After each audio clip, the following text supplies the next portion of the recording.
All right, so we are going to derive a function for specific gravity, call it SG, as a function of h over r for a cylindrical rod, or you could just imagine, say, a log floating in water. So here's your water level, and then this is going to have radius r, and we're going to call this gap in here your h.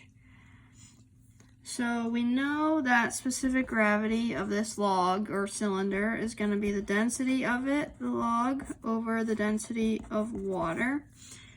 And so the net force acting on this is going to be equal to mass times acceleration, but here nothing's moving. So your acceleration is going to be 0, and then that is going to be equal to your buoyant force minus your force of gravity. So what's your buoyant force? Buoyant force is going to be equal to the weight of the fluid that's displaced.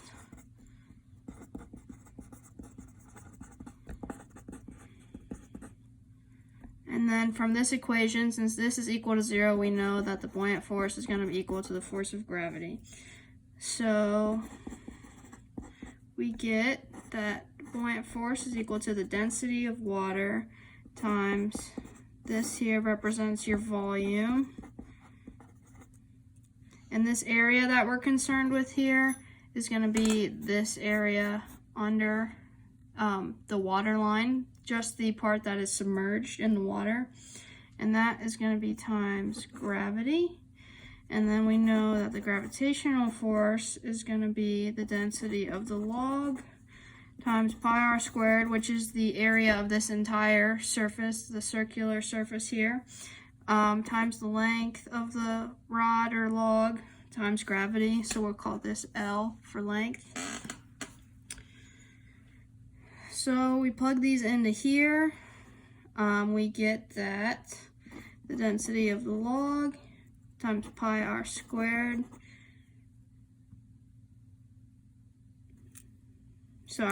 We get that the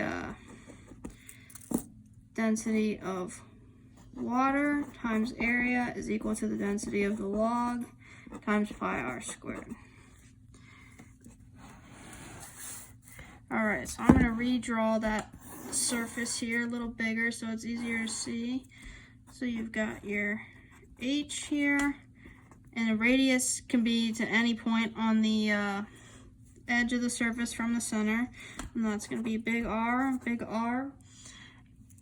And then if we just divide this here and line it up with the height, we know that this is going to be r minus h, and we'll call this angle here theta, and we'll call this distance from here to here a. So we know because of the Pythagorean theorem that a squared plus b squared equals c squared. So we can use that to find the length a here. So let's do a will be equal to r squared, which is your hypotenuse, minus r minus h squared. And then we know, since this is a triangle, area equals 1/2 base times height. So then we can plug that in and get 1/2 times 2, because there's 2 triangles. And then this is just a simplification of that up there. Plug that in for your base, and then r minus h for your height. And that's going to be the area of these triangles here. And then we know that cosine theta is going to be equal to r minus h over r.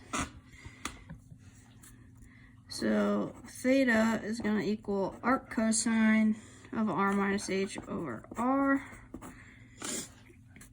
So then we can find the area of the top section up here.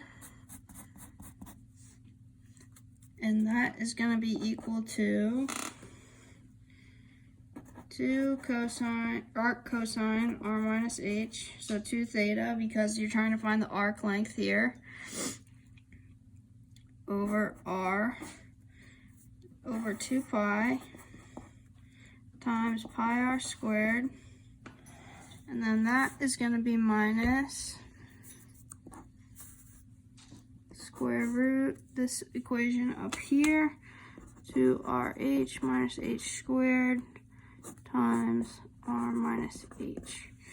And then we can simplify that and cancel out 2 and the pi, and then you're going to get area of the top section is equal to r squared arc cosine r minus h over r minus 2rh minus h squared, all square rooted, times r minus h. All right, now I'll flip the page over here. So we know from our previous equation that you're going to just plug in that the density of the log pi r squared is equal to the density of the water times area. So we're just going to plug in our area that we just found into this equation. So we're going to get density of log times pi r squared is equal to the density of water times pi r squared minus, so this is the area of the entire circle, and we're going to subtract that top area from it, which we just found on the previous page, and that'll give us the area we want, which is this area down here. So we're going to subtract what we just found, write that all out again.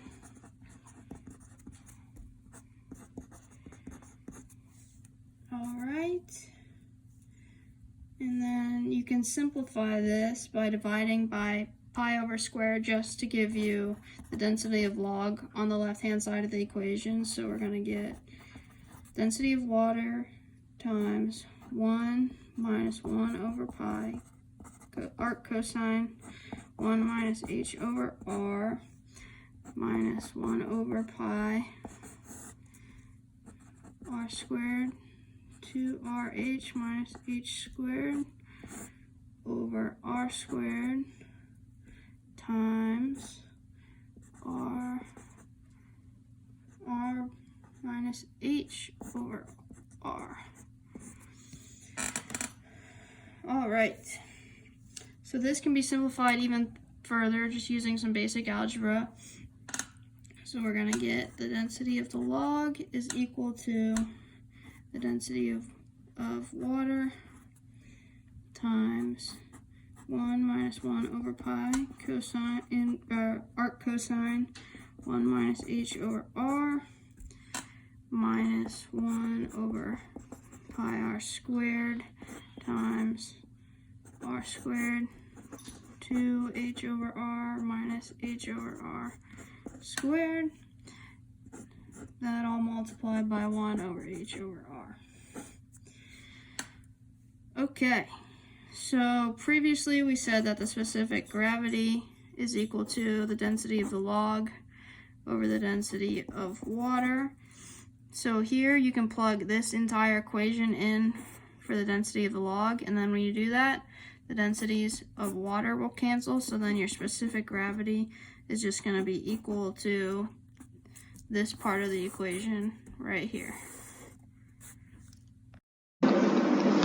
Alright, now we're gonna program the function of h over r that we just derived for specific gravity. So we're going to start by importing numpy as np. That way we have access to functions like square root and arc cosine.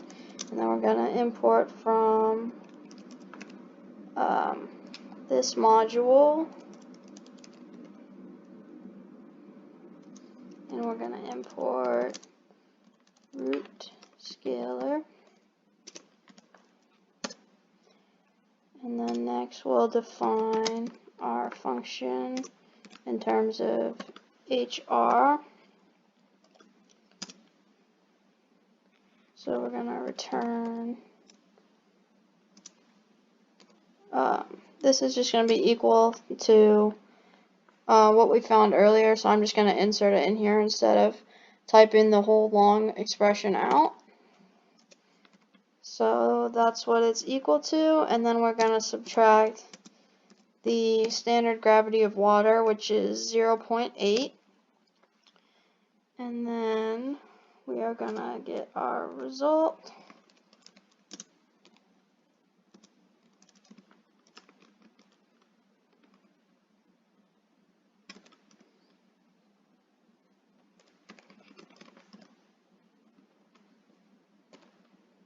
We'll just do from 0 to 1.